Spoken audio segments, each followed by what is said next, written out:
Hi students, welcome to class 11. This is Mathura, PGT Biology, Pon Vidyashram, Kolapakam. Here in class 11 Biology, the first unit is Diversity in the Living World. Diversity in the living world consists of 4 chapters: the living world, biological classification, plant kingdom and animal kingdom.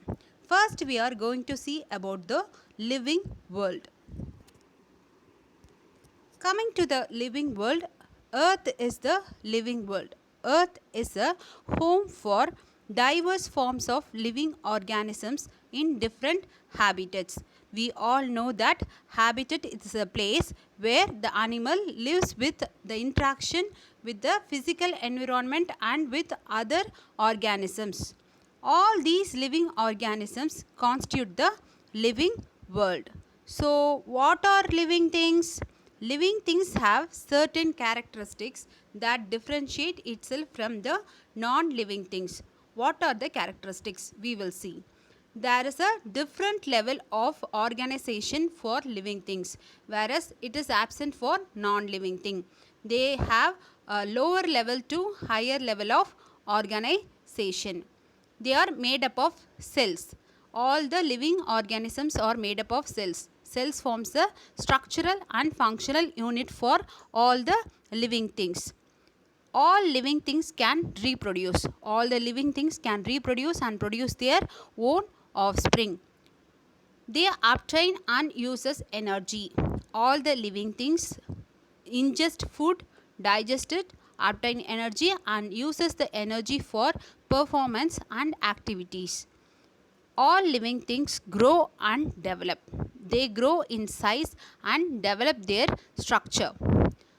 They respond to the environment. Every living organism respond to the external stimuli and gives response. They have sensitivity and consciousness. Coming to the major characteristics of living organism, the first major characteristics is growth. What is growth? Growth is the increase in mass and increase in number of individuals or cells. In multicellular organisms, growth occur by cell division or increase in number of cells. Multicellular organisms mean the organisms with millions of cells. They are called as multicellular. In multicellular organisms, growth is defined by cell division or increase in number of cells. Multicellular organisms can be of plants and animals. What happens in plants? Plants, the growth occurs throughout their lifespan. From birth to death, plants continuously grow. They don't stop their growth at any age. For animals, growth occurs only up to certain age. Within certain age, the growth ceases in animals, whereas in plants, they grow continuously through the lifespan. In unicellular organisms, growth occurs by cell division. Unicellular means single-celled organism. In these organisms, the growth occurs by cell division. Growth is synonymous to reproduction. Unicellular organism reproduce through cell division or binary fission. Their growth is also determined by the cell division, that is increase in cell numbers, and for reproduction also it is determined by increase in cell numbers because of cell division. So growth and reproduction are synonymous to one another in case of unicellular organisms. Growth can be observed under the microscope by counting the number of cells. In case of unicellular organism, we can determine the growth by counting the number of cells under the microscope. Growth in non-living things. Non-living things also grow, but how it is different from living things we will see. Non-living things like mountains, sand dunes also grow in size just by accumulating the material on their external surface. Growth in living things is internal, but growth in non-living things is external. See, in mountains, sand dunes and all, the external part is deposited with dust, so which is called as a growth. But In living organisms, they grow by themselves internally, whereas in the non-living things, there is an external deposition of materials which can be considered as growth.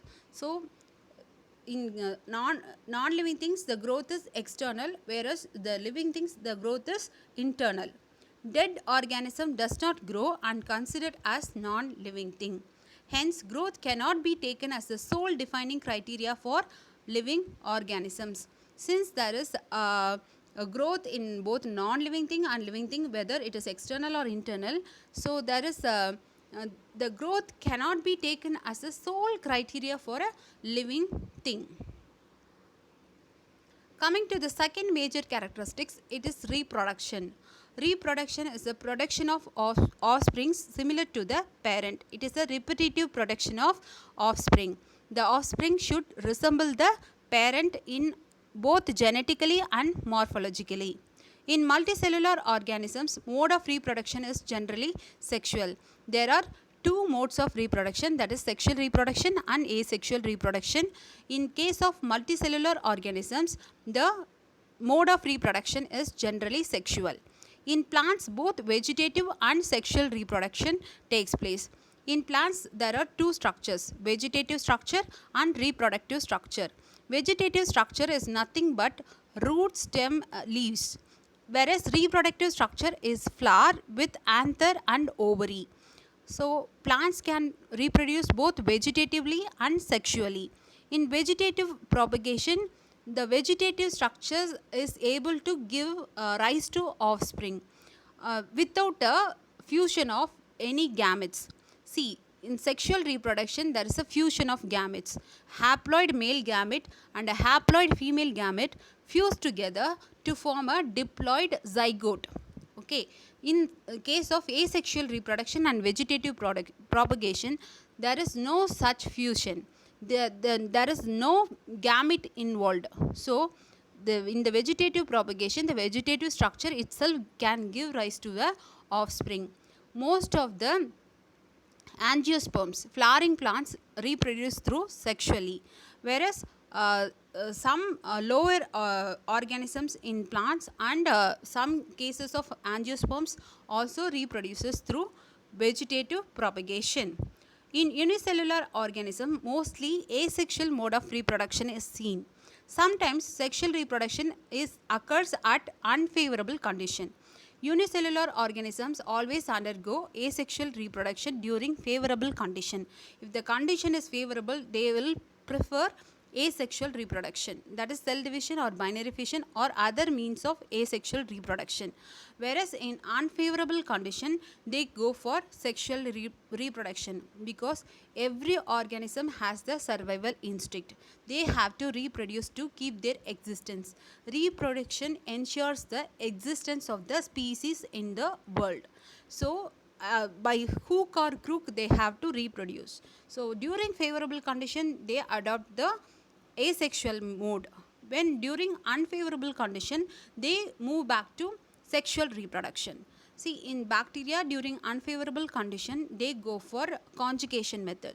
They have sex pili, and the sex pili combine together to form the conjugal tube through which the genetic material is passed through from one bacteria to the another bacteria. This is called a sexual reproduction in case of unicellular organisms. That happens in the unfavorable condition. But asexual mode of reproduction can take place in many types. Let us see what are all the types of asexual reproduction that takes place in unicellular organisms. For example, fungi reproduce through asexual spores. Some fungi, filamentous algae and the Protonema of Moses, reproduces through fragmentation. In fragmentation, the filamentous algae is cut naturally and each fragment is able to produce into a new offspring. This fragmentation occurs naturally. In case of eastern hydra, the reproduction takes place by budding.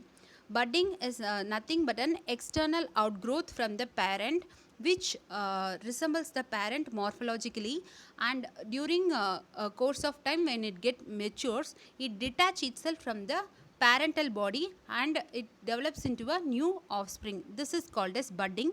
It may be internal or external based on the organism. Coming to planaria, the mode of reproduction is regeneration. Regeneration is similar to fragmentation, but here in planaria, which is flatworm, belongs to phylum Platyhelminthes. This planaria, when cut accidentally, each fragment is capable of generating into a new offspring. This is called as regeneration, but it can be taken as a asexual mode of reproduction because it is not a natural process. It is completely different because it happens accidentally. This is not a natural process. Though the regeneration produces two offspring, it cannot be taken as a natural reproduction. So fragmentation is completely different from regeneration. There fragmentation, the cut in the filamentous body occurs naturally, whereas here it occurs accidentally. Unicellular organisms like bacteria, algae and amoeba reproduce through cell division or binary fission. In the cell division, the nucleus elongates followed by karyogamy, that is a division of nucleus and produces two daughter nuclei. It is followed by cytogamy, which is convolution of cytoplasm, and the cell wall also convolutes and divides, forming two daughter cells. So one cell forms two daughter cells, hence it is called as binary fission. So this reproduction and growth are synonymous. Growth is an increase in number of cells and reproduction is also increase in number of cells in case of unicellular organisms. So both reproduction and growth represents the same. Reproduction not a sole defining criteria. Why? Some organisms like mules, sterile worker bees, infertile human couples, etc. do not reproduce. They have some physiological problems. In case of mules, sterile worker bees, no reproductive structures are seen. In infertile human couples, they have some physiological problem which prohibits them in fertility. So they couldn't reproduce. Hence, reproduction cannot be considered as a sole defining criteria for living organisms. In case if they can't reproduce, we can't say that they are not living things. So reproduction cannot be considered as a sole defining criteria for a living thing. There is a special case that is virus. Virus can be both living and non-living thing, because virus possesses only the one living characteristics, that is replication. It can replicate its DNA material and produce offspring, that too when it is present inside a host. If it is outside the host, it cannot replicate or produce its offspring. So it is based on reproduction, the virus is considered as a living thing, but other than reproduction it doesn't have any other living characteristics. So they are considered both living and non-living. Outside the host cell, it doesn't behave like a living organism, hence it is called both living and non-living thing. Coming to the third major characteristics, that is metabolism. Metabolism is a building up and breaking down process. Metabolism is a energy giving process and also a building up process. So building up is called as anabolism and breaking down is called as catabolism.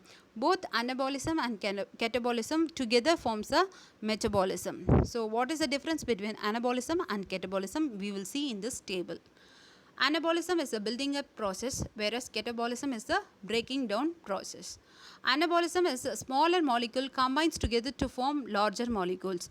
Here, the monomers are the smaller molecules of biomolecules. You will study about the biomolecules in the later chapters.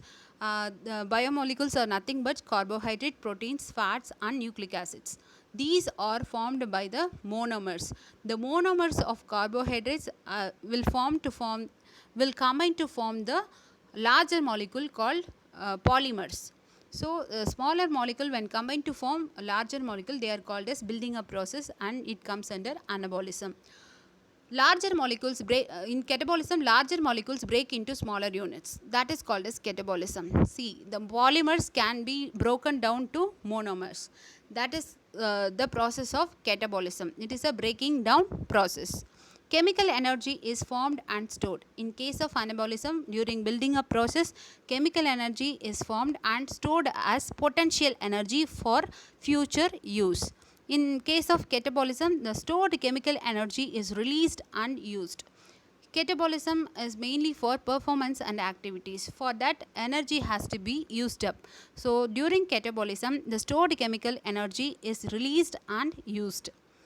In case of anabolism, it is required for growth and maintenance. So, it is a building up process. So, it is a growing process. So, it is required for growth and maintenance of the body. Whereas in catabolism, it is required for performance and activities. Since the energy is used here, it is required for the performance and activities.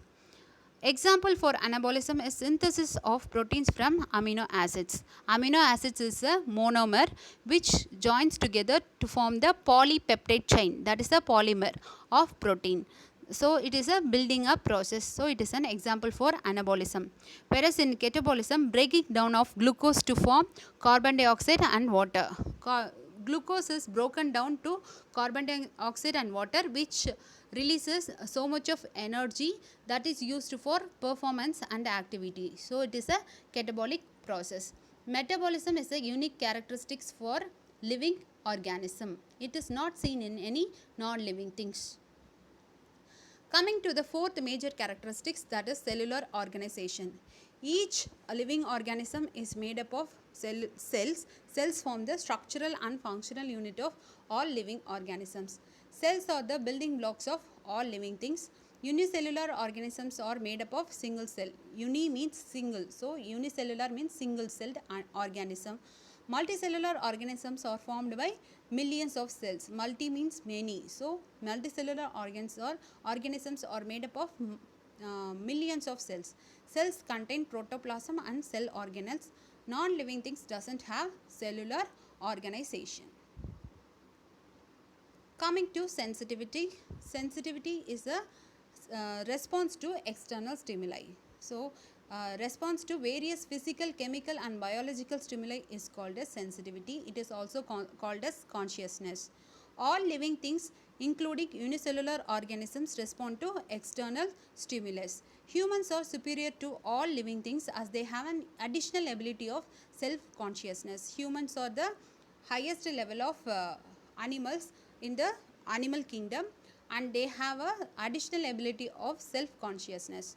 Therefore, sensitivity can be considered as a defining property of a living organism. So, each living organism has to respond to the stimuli. Even microbes responds to stimuli. When anaerobic microbe, that doesn't need oxygen to live, is exposed to oxygen, they move towards the anaerobic area in response to the stimuli. So, each and every living organism has to respond to the stimuli, and it is a sole criteria for defining a living thing. However, patients lying in coma supported by machines that replace heart and lungs or brain dead with no self-consciousness.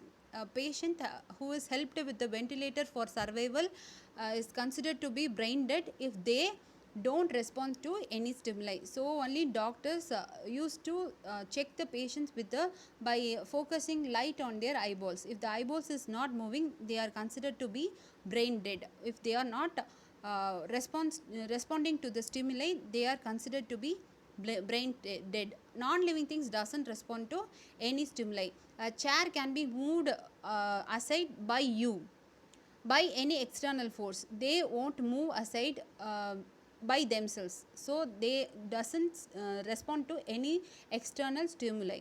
So, sensitivity is considered as a sole defining criteria for the living things. The last one in the characteristics of living organisms is body organization. How the body is organized at different level. The body is organized in two different levels, that is physical hierarchy and biological hierarchy. Physical hierarchy is the components of non-living things which constitute the biological hierarchy. Coming to physical hierarchy, it is protons, neutrons, electrons combine together to form atoms. Atoms form the compounds. We all know that each and every material in the biosphere, that is in earth, it is formed of atom. Atom is the smallest particle that is present in the earth, which constitute each and every material. So living things is also made up of atoms, but atoms is a non-material thing which is a physical thing, forms the physical hierarchy. This compounds forms the aggregate to form macromolecules. These macromolecules forms the cells. Okay, these macromolecules are nothing but carbohydrate, proteins, lipids and nucleic acids, which are the components of cells. So these physical matters combine together to form the biological matter, that is cells. These cells group together to form tissues, and tissues with definite function forms the organs. Organs with a different definite function forms the organ system. Organ system as a whole forms the organism. From cells to organism, it forms the biological hierarchy. In case of living organism, the size and complexity of this unit increases. The biological hierarchy is very complex in case of living organisms. Hence, they replicate, reproduce, grow and do all the metabolic activities because of the complex nature of their biological hierarchy. Whereas in in non-living things, the size and complexity of the unit decreases with the hierarchy. They don't have any complex things in their living system, in their system.